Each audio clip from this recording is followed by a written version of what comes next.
You know, those were my two options. I was like, I either open up and start living a different way right now, or it's death.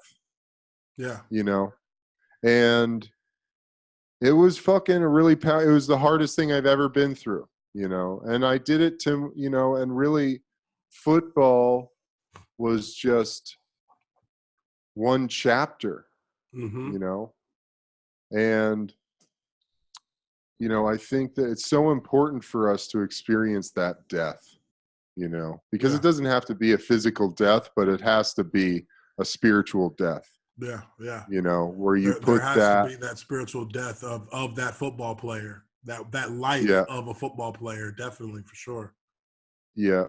And, you know, man, it's just like, I think that so many guys are going through it. And, you know, like you said, you had your fucking journey and it's not been easy. And I think so many guys, what guy leaves the league and is doing well? Other than Are the any guys who were considered, you know, and I don't even know if so much of guys like Peyton and Brady, I don't know what their situations are or I know. be, but I know for the everyday football player like we were, the O-linemen, the linebackers, the guys who played, you know, 4, 5, 6, 7 years, but weren't considered, you know, those iconic players, those superstar players. You know, the turn back to the real world is a brutal and jarring experience. You know what I mean? Yeah. And it's an awakening. Yeah, you know, you have to. Yeah, you have to. And because I've also everybody around you kind of sees it, but you don't see it. You're the last one to see it. You know, I was the last one to really realize it. Like everybody around me, my sister-in-law, my wife, you know, her friends, you know, all of them saw it. I didn't have friends. So it was just me at the house or me at my business. Exactly. You know what I mean? Exactly. Yeah. Yeah. I'm still working on having friends, man. You know, it's hard, man. You know, it's hard. We kind of see the, you know, people who weren't athletes, people who weren't at least athletes, and even more football players specifically. It's hard to really kind of find that kind of common bond if they weren't, because every athlete that I've talked to, whether it be in football, whether it be in basketball, whether it be in hockey, tennis, you know, there's a kind of a common understanding of one another. You know what I mean? Like, I get it, because we've all kind of done the same things to get where we are. We've destroyed our bodies. We've dedicated all the time that we had, regardless of what other ventures and hobbies we really had passions for. Like, you put all that stuff away for this sport, whatever it is. And, you know, for football players, we have the shortest lifespan. But also for athletes in other sports, once they finish that sport, they kind of go through a similar process. Maybe not as drastic because of, you know, the head trauma and the body, you know, the orthopedic issues and, you know, the emotional issues, but there's still that common kind of bond with somebody who has also dedicated their entire life physically. They know what kind of pain you go through to get yourself up to be a professional, to be at that level. And when it's over with and the lights are off, you know, you have to find a way to start a new life from, you know, mentally, you know, physically. Like you said, part of you has to die. Part of that part of you that was that athlete kind of has to die in order for you to move forward and enjoy life again, dude. And I'm telling you, like, this year has been the first year since I've retired that I've started to enjoy life. You know what I mean? Like, I totally agree, man. For 4 years, I didn't enjoy so much of life. I really didn't. It was hard. And, you know, a lot of people that I thought were friends were not. They didn't give two shits about me. A lot of people that I thought were being honest with me were not being honest with me. They were stealing from me. They were exploiting what I had given them, the opportunities that I gave them. They exploited it and they ran off. And, you know, and that hurt as well, because I was like, well, shit, now I'm in a situation where I'm trying to find myself. And now these people that I helped along the way to gain their success, they have no regard for anything that I've done. Yeah. And, you know, and then that does kind of put you a little bit deeper in that hole. But yeah, dude, I think you're absolutely correct. Like the life of that we lived as athletes, you know, it vanishes. It starts to, but it vanishes once you finish playing, but it also eats away at you at the same time. You have to find a way to overcome that.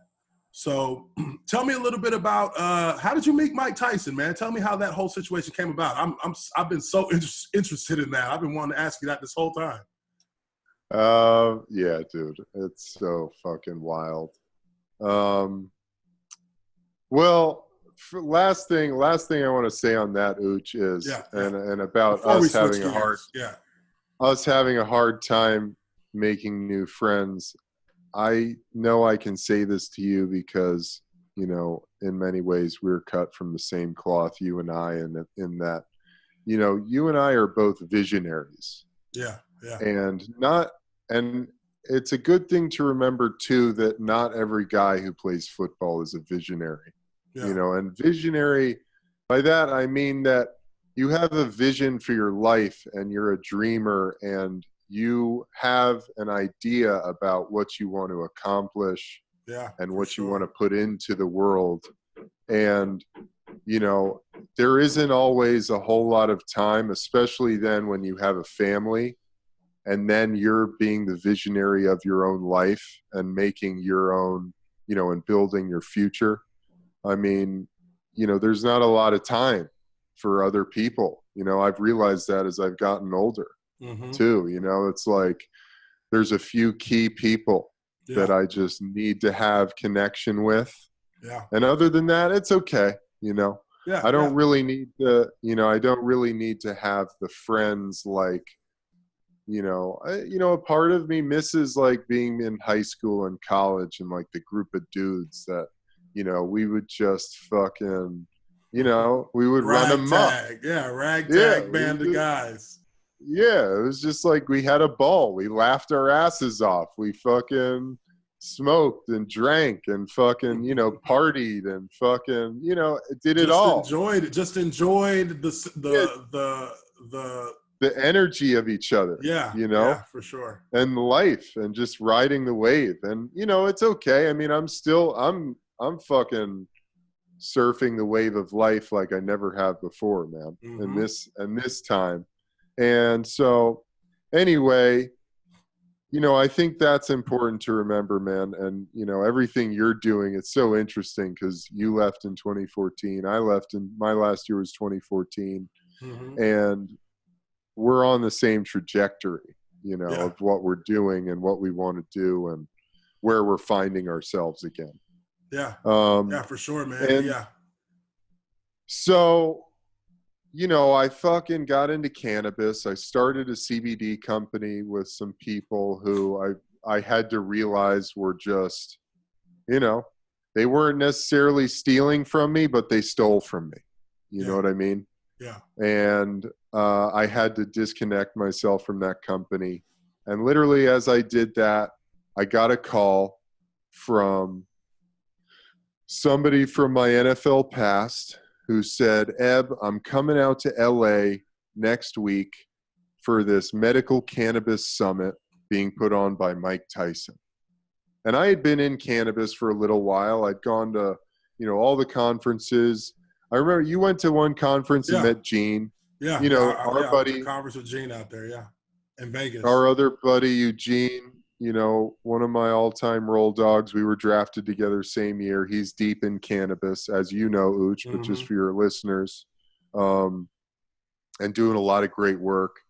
And so I had met a lot of the big-time people in cannabis. You know, it was kind of one of my blessings I realized, and you know this, being in business, people love to be in business with a pro athlete. Yeah. You know? People love it. That's the one thing that we take from that life that can catapult us forever. That never dies. It doesn't matter where a guy comes from. It doesn't matter. I mean, dude, I've met billionaires who have been like I love football and I want to work with you just because you play football. Totally. And it's something that, you know, as you get older, you learn how to start taking advantage of it, how to start using it to leverage yourself into business. Sometimes in a business you have no reason, no business even being a part of, but you get in it because you're an athlete, and everybody almost immediately accepts it because you're an athlete. They're like, oh, well, cool. He's a football player? Hell yeah, let's bring him on. Yeah, he's legitimate. Yeah, totally. So I met a lot of people in cannabis. Like, I thought I met everybody. I had never seen Mike's name. Yeah. But I was like, oh, that's cool.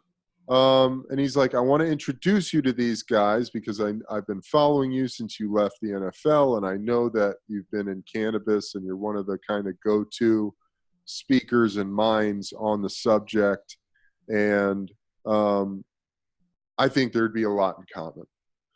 So I'm like, all right, cool. So he connects me with Mike's partner, this guy, Rob Hickman, who's the CEO of Tyson Ranch. And, you know, Rob is like old school entrepreneur, big time businessman, launched the Foreman Grill, like has had a lot of success in business. Yeah. Kind of dealing with athletes, combining, you know, athletes and entertainment and making a lot of money on it, you know? Yeah. And so his newest thing was this cannabis company with Mike. I mean, Mike is like a demigod, you know? Yeah, Mike is like our version of Hercules in American mythology. He's an American folklore hero, man. Like, this guy is a legend. Like, I Iron Mike. I mean, who doesn't know? Yeah. And, you know, he's loved and he's revered. Yeah. So I was just like, Jesus, okay, yeah, I'd love to. So I talked with Rob, and Rob is first like, Eb, I'm going to be honest with you. I got to put on this cannabis summit next week because we got to get Mike out of doing ridiculousness. The show with Rob Dudek. They didn't want him to do it. And they were like, we got to put on this cannabis summit, and I have no idea what I'm doing. And I was like, okay, well, I've done a lot of panels. I had this organization, Athletes for Care, which is kind of a cannabis athletes advocacy group. Yeah. And I was like, sure, man, I can bring some athletes in. I'll get some doctors. I'll put together a whole presentation. I can moderate it. It's cool. So he's like, all right, cool. And then he was like, I love that. Please come in on Friday, like the next day. And I need you to present all this stuff to my company and, you know, tell them what we need and et cetera. I was like, all right. And then he's like, okay, and later this afternoon, I'm going to FaceTime you with Mike so he knows you're cool.